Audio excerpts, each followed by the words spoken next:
الحمد لله والصلاة والسلام على سيد المرسلين وعلى آله وصحبه أجمعين. درس سومین جلسه درس تفسیر قرآن کریم قرار داریم. دوستان نهایت عزیز، از ابتدای سوره فاتحه ان شاء الله امروز آغاز میکنیم. بسم الله الرحمن الرحیم. به نام خداوند بخشنده و مهربان. حدیثی در ارتباط به نامهای خداوند متعال هست. پیامبر بزرگوار صلی الله علیه و سلم می فرمایند، حدیث در صحیح البخاری هست، کسانی که نامهای پروردگار را حفظ می کنند وارد بهشت می شوند. الله متعال 99 نام در قرآن کریم دارد. در صفحات اول قرآن کریم یا بعضی از اسماء پروردگار خود در خود قرآن کریم به از او ذکر شده و همچنین تمام نامهای پروردگار. الحمد لله رب العالمین. تمام ستایش، تمام صفت، تمام خوبی ها برای پروردگار تمام عالم هست.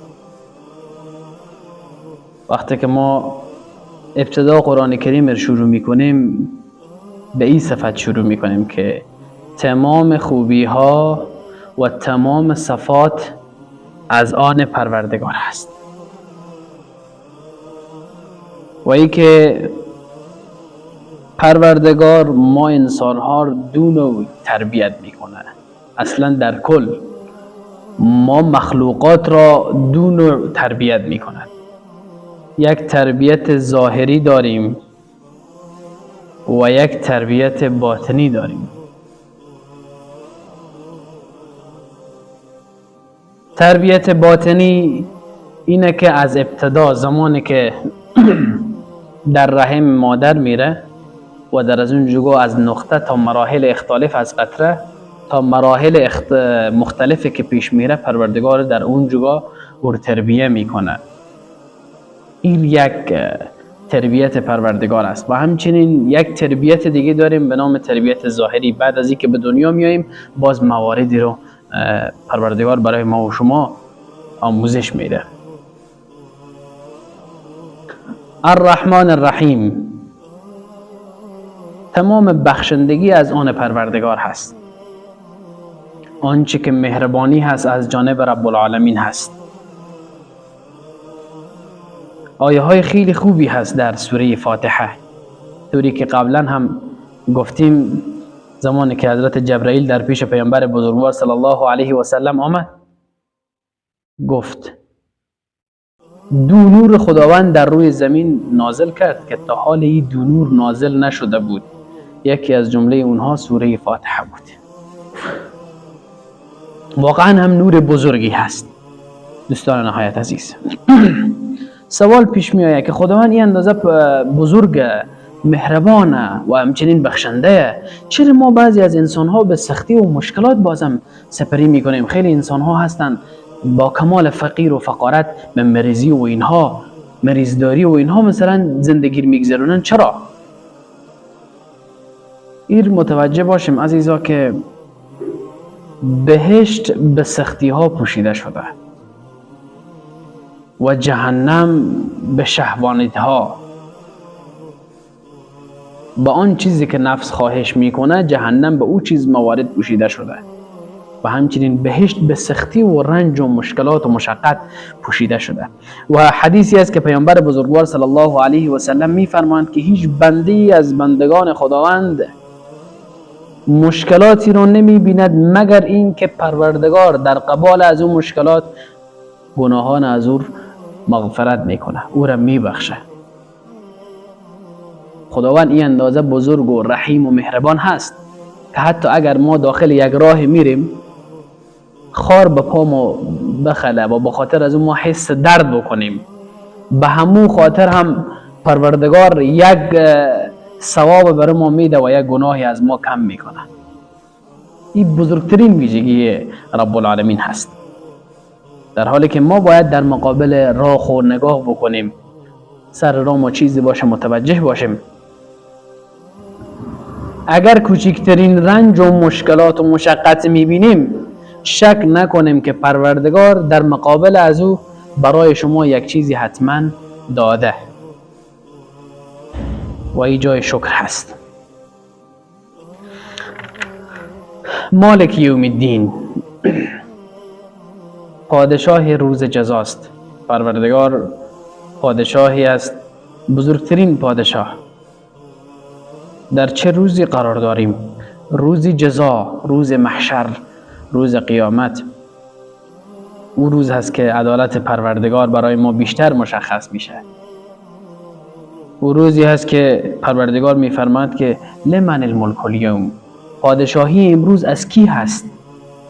امروز کی میتونه بگه من پادشاهم؟ پادشاهی امروز از برای چه کسی هست؟ لله الواحد القهار، مخصوص به او پروردگار هست.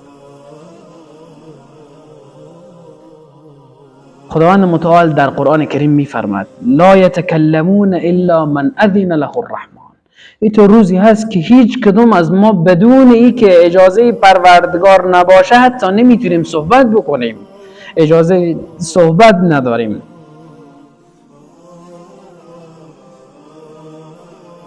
پروردگار در او روز میگه زمین و آسمان رو با دستای خود میپیچه، بعد میگه کجا هستن او جبارین، او متکبرین، او پادشاهان ظالم، کسانی که در این دنیا پادشاهی میکردن و ظلم میکردن، اونا کجا هستن؟ امروز در مقابل قدرت پروردگار بیان قرار بگیرن. دوستای عزیز خیلی متوجه باشیم. سوره فاتحه را ما و شما همیشه در نماز خود میخوانیم، اما ترجمه از اون حتی نمیفهمیم که چی هست، چی گفته. مردم بعضیا میبینی که میگن مثلا در ماه مبارک رمضان من 30 تا قرآن شریف ختم کنم، 30 قرآن شریف، 20 قرآن شریف ختم کردم. ما دو نوع تلاوت داریم دوستای محترم، دو نوع تلاوت قرآن کریم داریم. یکی تلاوت تدبری هست و یکی هم به خاطر ثواب تلاوت میکنی. ثواب تلاوت کن، خداوند برای تو ثواب میده.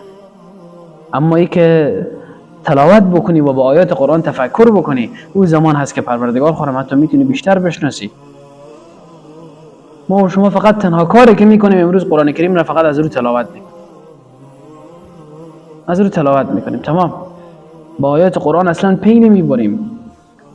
80 سال نفر نماز خونده نمیفهمه که سوره الحمدلله یعنی چی اصلا. این خیلی مهمه عزیزا، کوشش بکنین به جلسات تفسیر قرآن کریم شرکت بکنیم و چه معناهای زیبایی داره، چه چیزهای خوبی از پروردگارمون مثلا میتونیم بفهمیم. پروردگار پادشاه بزرگی هست. این خیلی امیدواری داره برای ما و شما دوستای عزیز. اگر به این دنیا هر اندازه ظلم ببینیم، مشقت و مشکلات ببینیم، پروردگاری داریم و امید داریم به سوی رب العالمین و بعد از هر سختی آسونی هست. این قول رب العالمین هست که بعد از هر سختی آسونی هست. کسانی که به این دنیا میبینین با پول و مقام و منزلت و اینها اگر ظلمی میکنن، اگر ظلمی ایجاد میکنن، در این روز خداوند متعال برای از اینا میگه که کجا هستن او جبارین و متکبرین، او کسانی که ظلم میکردن کجا هستن؟ بیان امروز اونا جواب بدن. ایاک نعبد و ایاک نستعین. ایاک نعبد، ما به پروردگار میگیم که ما خاص تو را عبادت میکنیم. خداوند متعال میگه که من سوره الحمدلله در بین بندگان خوب و خود تقسیم کردم. ما برای پروردگار میگیم که ما خاص تو را عبادت میکنیم و ایاک نستعین، و خاص از تو کمک میطلبیم. چرا این کار رو انجام نمیدیم؟ در حالی که ما میگیم تنها پروردگار رو عبادت میکنیم. امروز خیلی چیزهای دیگه که بی ارزش هستن ما در مقابل عبادت خونا رو ترجیح میدیم. وقت برای نماز نمیگذاریم. ما خاص تو را عبادت میکنیم. و خاص از تو کمک میطلبیم. این خیلی مهمه دوستای عزیز. ناگفتنمونه که ما دور و کمک داریم. یکی کمک های جسمی هست، مثل که بخوایم یک کیسه آردی مثلا از یک جای انتقال بدیم به جای دیگه، خب ضرورت داریم به یک نفر که بیاد خدمت همکاری کنه و به این کار کمک بکنه. و همچنین کمک های اعتقادی اونا باید از طرف پروردگار باشه. یا الله تو مر شفای بده، یا الله توی مشکلات را حل بکن، یا الله توی امتحانی که برای من قرار دادی مر از او بخیر و خوبی و سلامتی ازی بیرون کن.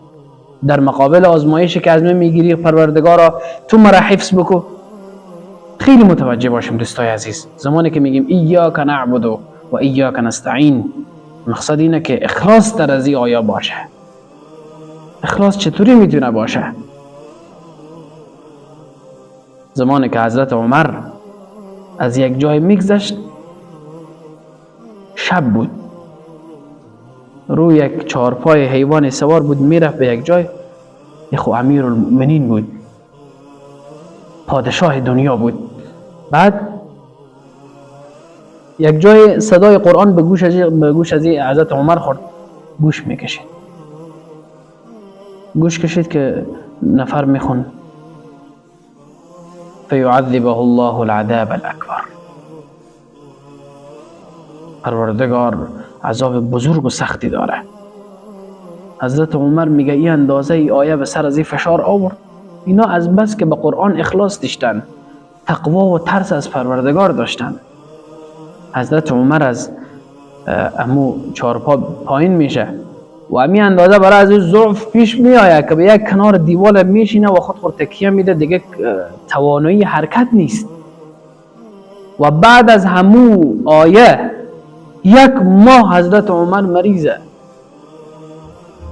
1 ماه مریضه. خیلی متوجه باشیم دوستا، هیچ کس نمیفهمه که عمر به خاطر چی مریضه. از ترس پروردگار. از جمله 10 مبشره بود، بازم از پروردگار میترسی، بازم از رب العالمین حذر ده.